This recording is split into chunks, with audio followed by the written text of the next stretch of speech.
সুপ্রিয় দর্শক, আসসালামু আলাইকুম। সবাইকে শুভেচ্ছা। আজকে আমি বাংলাদেশ এবং ভারতের সম্পর্কের অবনতির কারণ এবং কিভাবে আবারও সুসম্পর্ক প্রতিষ্ঠিত হতে পারে এই বিষয়ে একটু আলোকপাত করব। ভারত এবং বাংলাদেশের সম্পর্ক ইতিহাসে 1971 সালে বাংলাদেশের স্বাধীনতার যুদ্ধে ভারত অনেক সাহায্য সহযোগিতা করেছে, তা অনস্বীকার্য।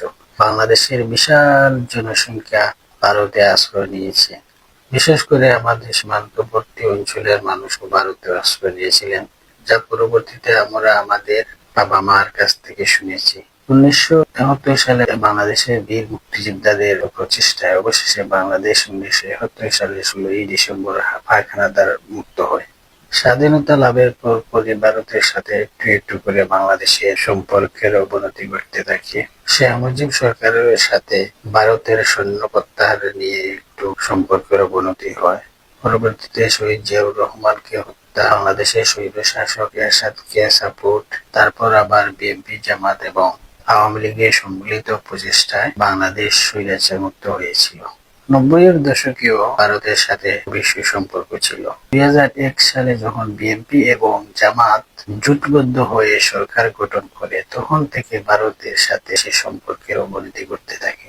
2006 সালে যখন বাংলাদেশ আরেকটি নির্বাচনের দিকে এগিয়ে যাচ্ছে, তখন ভারতের মদদে 111-এর একটি সরকার গঠিত হয়। তখন থেকে বলা যায় বাংলাদেশে ভারতের আধিপত্য শুরু হয়।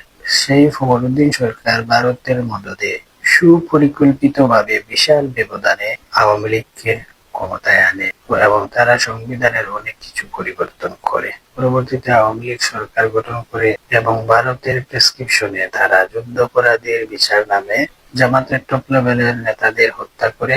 তারপরে 2014 সালে যখন আওয়ামী লীগ একতরফা একটি নির্বাচন করে, ভারত নগ্নভাবে তার সাপোর্ট করে, রাতের ভোটেও তারা সাপোর্ট দেয়।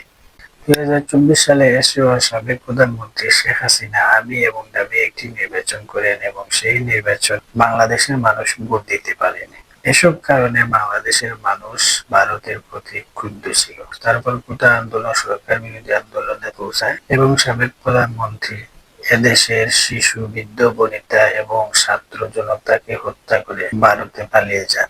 ভারতে পালিয়ে গিয়েও তিনি নীরব নন, কখনো জ্বালাপোড়ার কথা বলছেন, আবার যারা তার বিরুদ্ধে মামলা করেছেন তাদেরকে দেখে নেওয়ার হুমকি দিচ্ছেন। সর্বশেষে ইনকিলাব মঞ্চের মুখপাত্র ওসমান হাদিকে হত্যা এবং সেই হত্যাকারী ভারতে পালিয়ে যায়।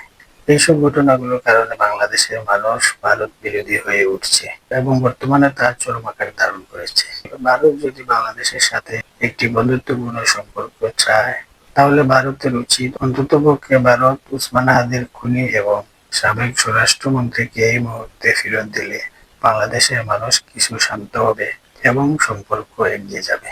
ধন্যবাদ সবাইকে অতক্ষণ সঙ্গে থাকার জন্য।